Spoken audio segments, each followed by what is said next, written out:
socorro has sido tú, y en la sombra de tus alas yo me gozaré.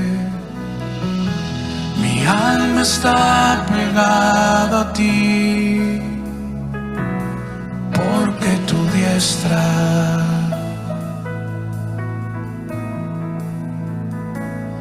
me ha sostenido.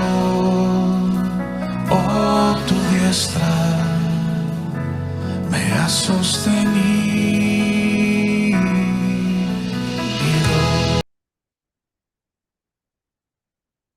Buenos días con todos, con todas.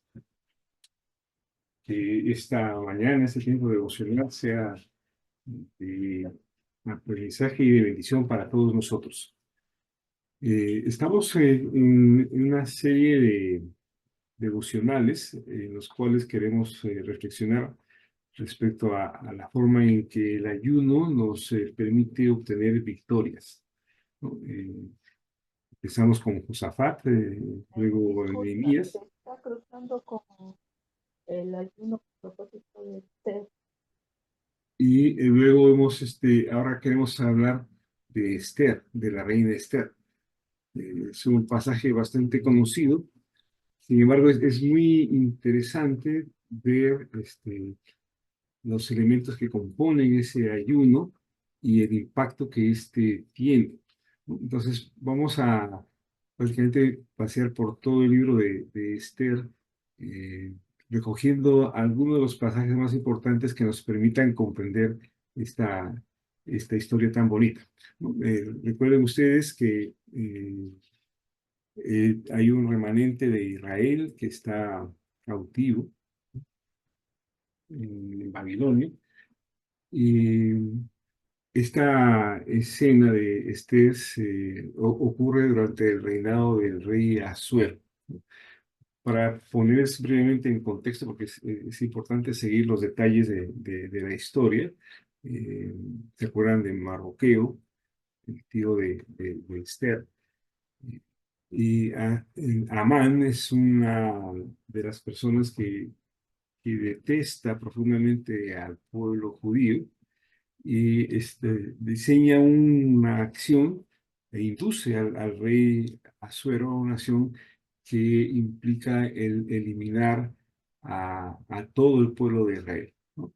Entonces Amán le dice, hay un pueblo disperso y separado entre los pueblos de todas las provincias de tu reino, cuyas leyes son diferentes de las de cualquier pueblo.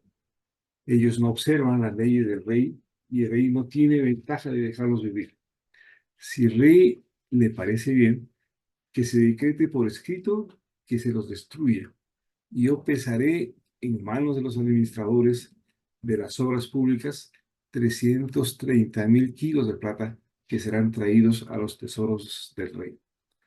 Este antecedente es importante tener en cuenta porque, como comentábamos antes, el propósito del reino que conquista es desaparecer a la cultura y al pueblo conquistado, ¿no? Que no quede huella, o que sean asimilados totalmente a la forma de pensar, a la forma de vivir, a las leyes y costumbres del rey. Y entonces, Amán hábilmente no menciona a qué pueblo se refiere, pero sí nos hace saber que ese pueblo, a pesar de estar en cautiverio, junto con otros pueblos que han sido conquistados, se comporta de manera diferente, ¿no? No observa las leyes del rey, sino que tiene sus propias leyes. Entonces, esa característica es muy importante hacerla notar, ¿no? Porque a pesar de la adversidad, el pueblo ha mantenido su identidad, ha mantenido sus creencias, sus costumbres, ¿no? Y eso se nota a lo largo de toda la historia de este pueblo y a través de todas las dificultades que han enfrentado en el tiempo, ¿no? Bien, entonces sale este decreto a través del cual se van a ejecutar a todos los judíos y inclusive Amán genera ahí una especie de incentivo porque dice que va a captar plata de los que administran las obras públicas para traerle al rey 330.000 kilos de plata, ¿no? Entonces, para ir a los aspectos más puntuales, eh, la reina tiene noticias de que Mardoqueo está en la puerta del palacio, está en cilicio, en ayunas, y envía a Atac para preguntarle qué es lo que pasó. Y Mardoqueo le cuenta lo que está sucediendo, le envía el decreto a través del cual había sido promulgado que los judíos sean exterminados, ¿no?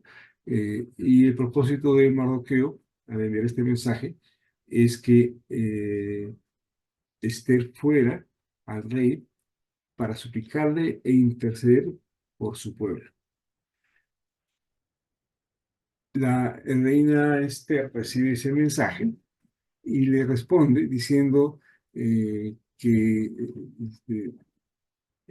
hay una dificultad con el pedido de Mardoqueo, ¿no? Porque según las leyes, las costumbres del rey Asuero, eh, nadie podía ir ante la presencia del rey si es que no ha sido llamado por el rey.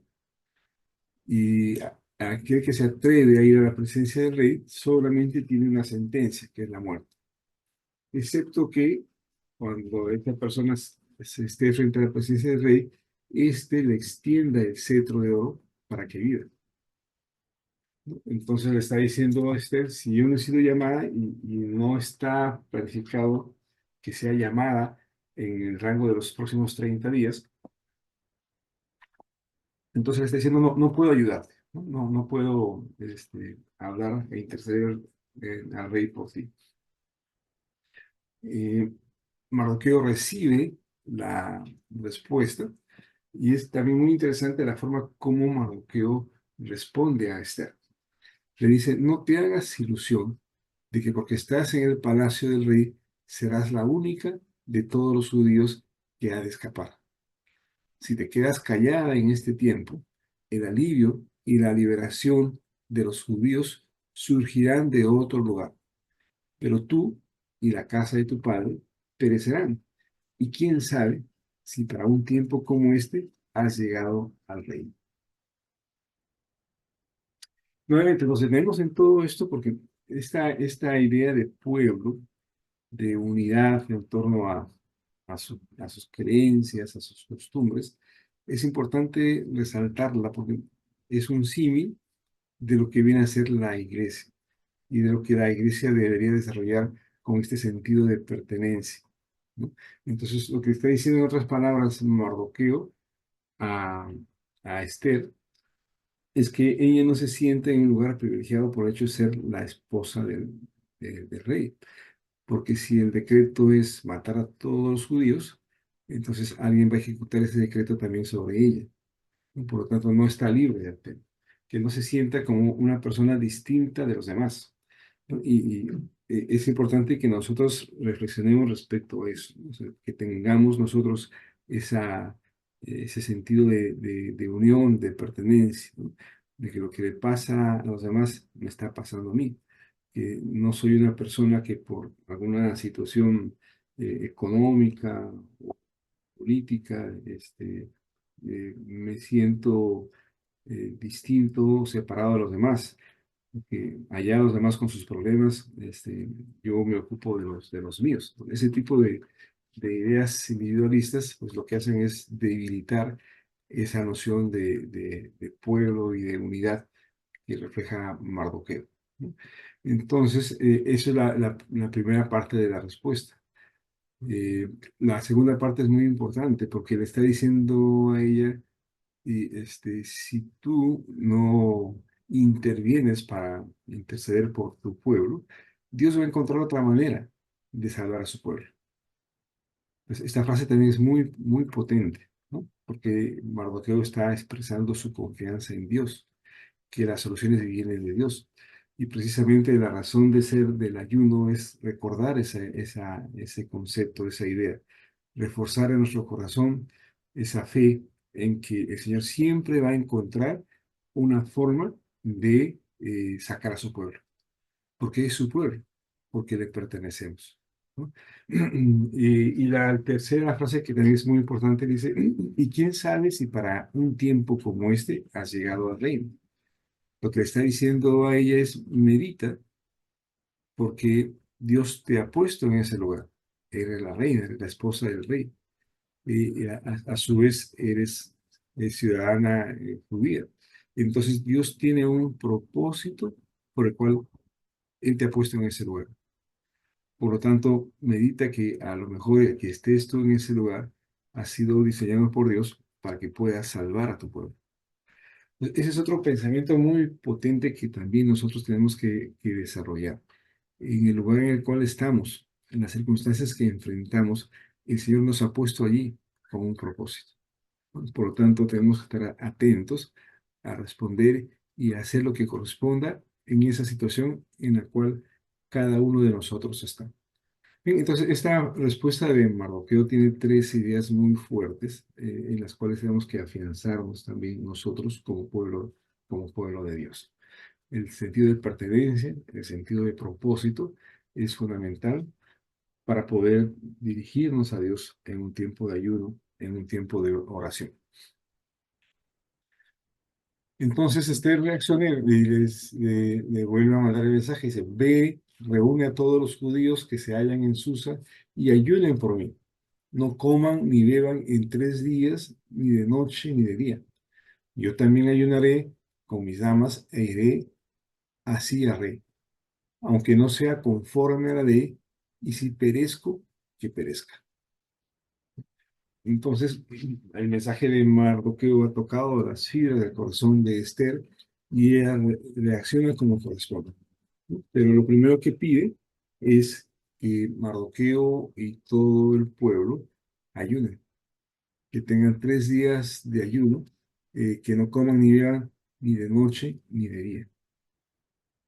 Y está determinada, dice, si perezco, que perezca. Entonces Mardoqueo se fue e hizo conforme a todo lo que Esther le había mandado. Entonces, ese es el ayuno, y como ven, este ayuno tiene un propósito, ¿no? Este es un ayuno que busca apelar a Dios para que les dé la victoria frente a una situación tan difícil y tan peligrosa que representaba el exterminio del pueblo de Israel. Si seguimos revisando la historia, vamos a darnos cuenta que esta historia es una historia muy particular y que hay elementos que tenemos que tener en cuenta para nosotros. Dice, aconteció el tercer día que Esther se vistió con su vestido real y se puso de pie en el patio interior de la casa del rey frente a la sala real. El rey estaba sentado en su trono real en la sala real ante la puerta de la sala. Y sucedió que cuando el rey vio a la reina Esther de pie en el patio, ella obtuvo gracia ante sus ojos. El rey extendió hacia Esther el cetro de oro que tenía en su mano, y Esther se acercó y tocó la punta del cetro. Entonces el rey le preguntó, ¿qué tienes, reina Esther? ¿Cuál es tu petición? Hasta la mitad del reino te será dado. Bien, entonces ese momento crítico en el cual Esther se está jugando la vida, encuentra el respaldo de Dios, porque el rey admite su presencia. Es decir, el rey no opta por la sentencia de muerte por haber entrado sin haber sido llamada. Extiende su cetro de oro hacia ella. Ella se acerca y toca la punta del cetro, ¿no? Uno puede imaginarse ese acto como un acto este, de alta tensión, de mucho impacto, ¿no? Entonces acá estamos viendo cómo es que Dios respalda a Esther y obviamente a través de ella a su pueblo. Se jugó la vida, como decíamos, arriesgó, pero felizmente Dios actuó en el corazón del rey Asuero para que la recibiera y además le dijera, ¿cuál es tu petición? O sea, el rey entendió que ella estaba allí por un motivo, por una necesidad que había pedido. Le dice, hasta la mitad del reino te será dado. Bueno, entonces, el Hijo de Dios siempre va a estar lleno de la gracia de Dios para que pueda provocar la reacción de las personas que lo rodean. Ese es otro aspecto muy importante a tener en cuenta, ¿no? Que de una manera u otra el Señor haga que sus hijos destaquen, resalten y encuentren en los demás la respuesta que necesitan. Les decía que esta historia tiene algunas particularidades, porque uno podría ver cómo es que se maneja una estrategia, ¿no? El Señor ilumina a Esther para diseñar una estrategia. Ella no va directamente a decirle, Amán está amenazando a mi pueblo, y está a punto de morir. Entonces ella sigue unos pasos que podrían extrañarnos. Bueno, lo primero que hace ella es invitar al rey y a Amán que vayan a un banquete que ella les ha preparado. Entonces, eso es un paso importantísimo, porque Amán es una persona arribista que está buscando tener el respaldo del rey y obviamente también de la reina. Entonces, ambos acceden a asistir a esta invitación. Ahora, la estrategia sigue teniendo un carácter aparentemente extraño, porque cuando el rey y Amán van al banquete que se había preparado, y el rey le dice cuál es tu petición, ella le dice, si he hallado gracia en los ojos del rey, y si al rey le parece bien conceder mi petición y hacer lo que solicito, que venga el rey con Amán al banquete que les he de hacer, y mañana haré conforme a la palabra del rey. Es decir, les invita a un primer banquete y luego les invita a un segundo banquete.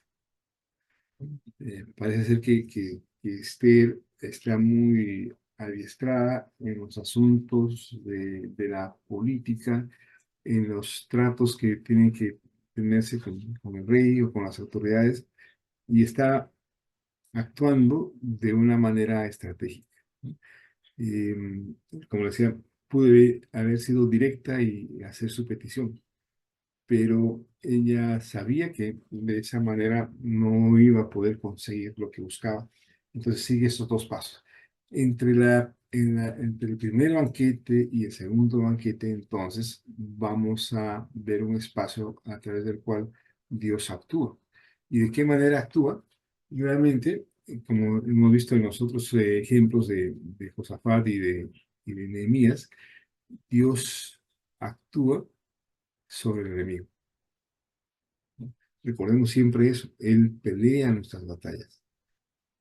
Recuerdan en el caso de Josafat, lo que hicieron fue empezar a alabar al Señor, ¿no? Y el Señor generó confusión entre los enemigos de Josafat que empezaron a pelear y entre ellos mismos se exterminaron, ¿no? De modo tal que Israel ganó la batalla sin haber cogido una sola espada. Entonces, ese mensaje que nos trae Josafat es una especie de constancia en los tiempos de ayuno cuando hay una lucha espiritual, ¿no? Porque esa constancia, que es consecuencia de buscar a Dios, ¿no? De buscar su presencia para que nos asista, para que nos apoye en esa situación difícil, redunda en que sea Dios el que actúa sobre los enemigos. Es Dios el que pelea la batalla, ¿no? Entonces, entre las cosas que sucede al momento de que Amán es invitado, pues él se siente muy orgulloso de haber logrado que la reina misma le invite a un banquete, se lo comenta con su esposa, con Ceres, pero además Amán comenta el fastidio que tiene con Mardoqueo, ¿no? Porque él entraba a palacio y veía a Mardoqueo allí plantado en la puerta, en silicio, en ayuno, ¿no? Y además no respetando las leyes de Asuero, ¿no? Entonces le comenta eso a su esposa y ella le dice que se haga una horca de 25 metros de alto y por la mañana dile al rey que cuelguen en ella a Mardoqueo, ¿no? Y entra alegre con el rey al banquete.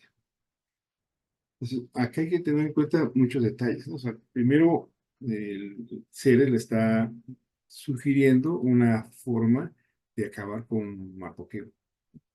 Eh, y es interesante entender por qué le dice que haga una horca de 25 metros de alto. O sea, una horca con tal altura es porque quiere exhibir ante el pueblo el, el poder que tiene Amán y lo que hace con las personas que despiertan su ira, ¿no? Su poder. Entonces a Amán le parece apropiada esa idea y va al palacio para pedirle al rey Asuero que le permita ejecutar a Mardoqueo de esa manera. Entonces manda a hacer la horca y va a palacio, ¿no? Otro elemento que es importante resaltar de esta historia, de este ejemplo del ayuno de Sara, es que también Dios maneja las circunstancias, ¿no? Pelea las batallas por nosotros y maneja las circunstancias. Porque eh, al momento que Amán se está dirigiendo al palacio, el rey Asuero había perdido el sueño, pide su libro de memorias y en ese libro se encuentra con un pasaje que recuerda que Mardoqueo había salvado al rey de un complot contra su vida.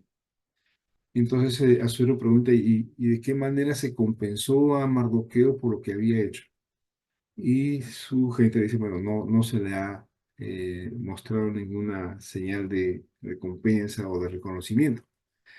Justo en ese momento entra Amán a hablar con el rey para pedirle que autorice que Mardoqueo sea ahorcado en aquella horca que él había preparado, ¿no?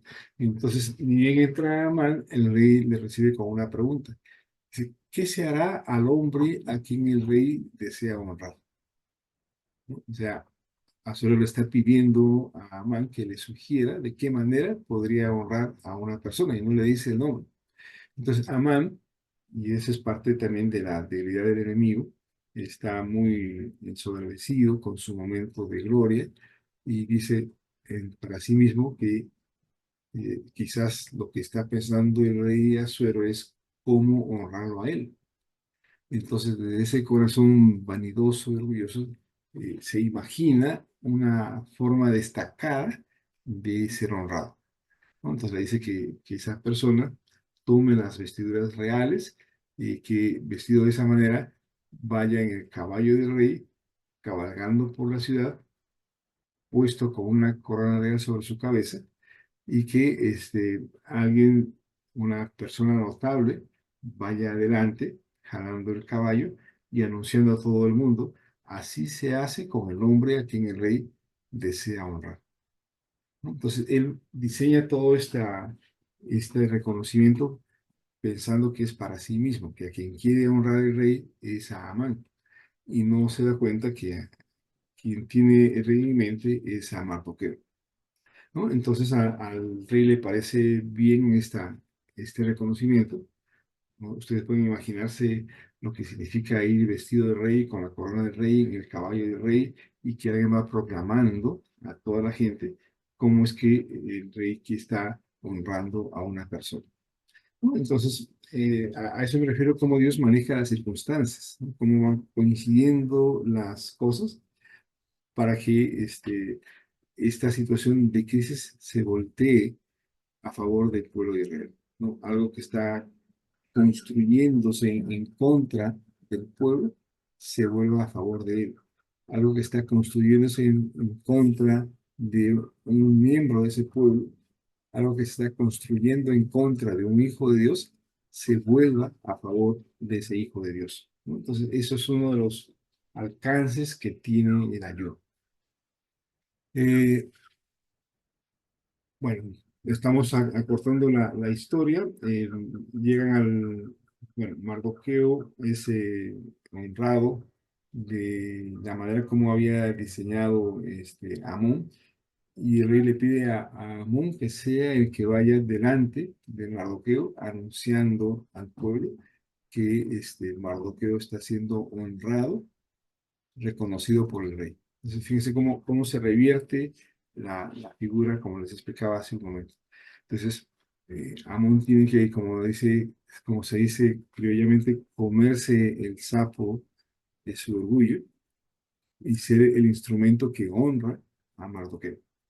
Bueno, pasa ese mal momento, tienen que ir a la cena, al banquete que ha organizado la reina Esther. Ya en ese banquete, el rey le pregunta cuál es su petición y resumiendo le dice, yo y mi pueblo hemos sido vendidos para ser destruidos, muertos y exterminados. Si hubiéramos sido vendidos para ser esclavos y esclavas, yo habría callado, pues tal desgracia no justificaría molestar al rey. ¿Sí? Entonces, allí le está haciendo la petición. Debemos entender que hasta ese momento ni el rey, ni Asuero, perdón, ni Amán, sabían que Esther era judía. ¿No? Amán había tramado el exterminio del pueblo judío teniendo en su mente a Mardoqueo, pero no contaba con que Esther también era judía. Entonces, habiendo dado estos pasos estratégicos, ¿no? de invitar al rey y a Amán a dos banquetes, ¿no? Y haber logrado la gracia, la atención del rey que le dice, hasta la mitad de mi reino te puedo dar. Entonces, todo eso va formando parte de la estrategia, porque va de alguna forma condicionando el corazón del rey, el corazón de Amán, para que la historia tenga este recorrido que estamos narrando. ¿No? Entonces, le pide a Suero a Esther que le diga cuál es su petición. Eh, Esther ha avivado en el corazón del rey su amor por ella, ¿no? Y por lo tanto, cuando ella revela que es judía y que su pueblo y ella están siendo amenazados por este decreto que Amán le había inducido al rey a emitir, entonces se produce inmediatamente la reacción del rey, ¿no? Se molesta, este, ¿quién ha sido el que ha ordenado esto? Y ahí es donde le dice que ha sido Amán, el malvado, que diseñó, que tramó todas estas cosas para el exterminio del pueblo judío y también de ella. Otra circunstancia que narra la Biblia es que el rey se levantó enfurecido, salió al jardín del palacio y Amán, ya sabiendo que su hora había llegado, trata de suplicarle a Esther que haga lo necesario para que le sea perdonado la vida, ¿no? Y en ese momento que se acerca a ella, eh, Amán pierde el equilibrio y se cae. ¿No? Dice, cuando el rey regresó del jardín del palacio a la sala donde estaban bebiendo vino, Amán había caído sobre el diván en que estaba Esther. Entonces, imagínense ese cuadro. El rey entra y ve prácticamente a Amán sobre Esther. Y entonces el rey dice, ¿también ha de violar a la reina estando yo en la casa? Es decir, la situación de Amán se agravó terriblemente, ¿no? Y entonces no hubo otra alternativa para él y fue sentenciado. ¿Y a qué fue sentenciado? Para, fíjense cómo es que se arma toda esta trama. Eh, Uno de los eunucos, Arbona, le dice al rey, he aquí hay una horca de 25 metros de alto que Amán ha hecho en su casa para Mardoqueo, quien había hablado bien a favor del rey. Entonces el rey dijo, cuélguenlo en ella. Así colgaron a Amán en la horca que él había preparado para Mardoqueo y se apaciguó la ira del rey. Bien, entonces esta historia tan interesante nos permite tener una idea clara de la importancia del ayuno. Recuerden que todo esto empezó con esos 3 días de ayuno que le pide la reina a Mardoqueo y a todo su pueblo. Y cómo es que ese ayuno, apelando a la presencia de Dios, desata toda este curso de acciones que voltea la situación y el enemigo que estaba tramando daño contra el pueblo termina recibiendo él mismo lo que en su corazón deseaba para Mardoqueo y para el pueblo de Israel. Entonces, la lección que sacamos de todo este ayuno de Esther es que nos reitera cómo es que Dios actúa sobre los enemigos y sobre las circunstancias. Eso es importantísimo tomar en cuenta porque cuando uno se encuentra en una situación difícil o de peligro, solemos ser sobrepasados por el miedo, por la angustia, por el temor a que ese daño que se está estando en contra de nosotros se materializa. Entonces, cuando uno busca a Dios a través del ayuno, hay que tener presente que lo que estamos buscando es que Dios actúe sobre los enemigos y que ordene las circunstancias para que no suceda sobre nosotros los enemigos están tramando, sino que se revierta todo eso a favor de sus hijos, a favor de su pueblo.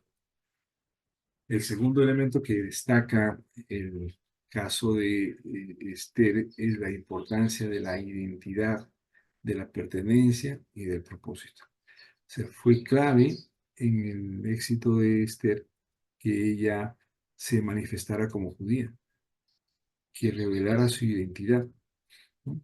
Al parecer, como digo, la historia sugiere que hasta ese momento ella no había dicho que es judía, ¿no? Estaba viviendo al lado del rey sin revelar su identidad. Pero en ese momento crítico, ella dice, yo también soy judía, yo soy del pueblo de Dios, ¿no? Entonces, este sentido de identidad, de pertenencia y de propósito son tres cosas que tenemos que desarrollar en nuestro corazón.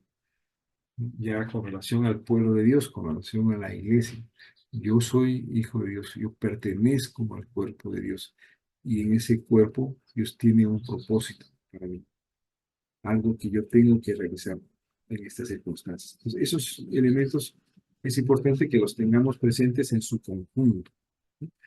Porque recordemos que no solamente el ayuno consiste en expresarle a Dios nuestra necesidad. Recuerden, siempre que uno va a la presencia de Dios, uno es cambiado por la presencia de Dios. Uno no termina igual. Uno sale con algo más, con una ganancia y se traduce en un cambio, en un aprendizaje, en un fortalecimiento de nuestra fe o inclusive en la creatividad y el ingenio para desarrollar una estrategia que nos permita alcanzar los resultados. Entonces, este ejemplo de Israel de Esther es muy ilustrativo para nosotros, familia. Entonces, en ese sentido, yo quiero invitarles a que tengamos el día de hoy un tiempo de oración y de meditación sobre estos elementos.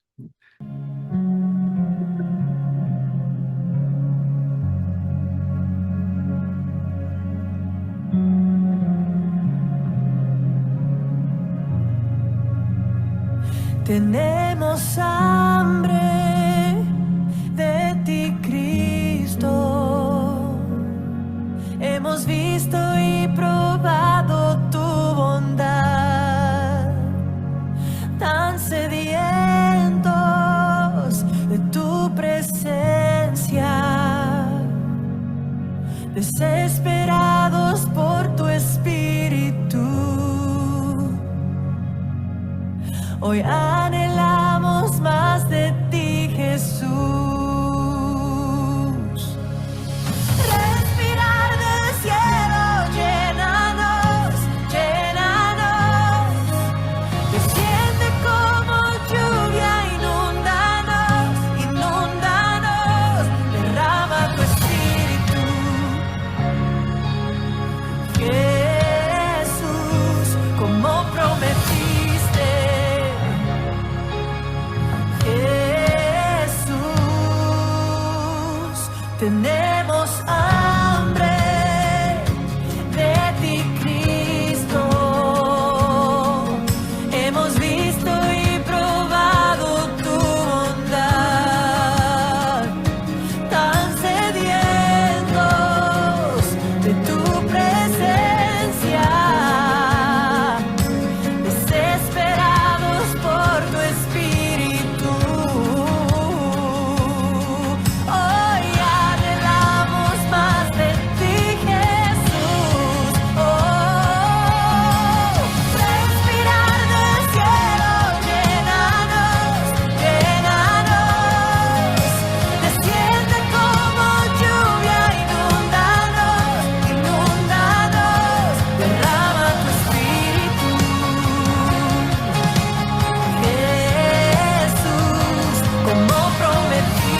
Jesús, como prometí.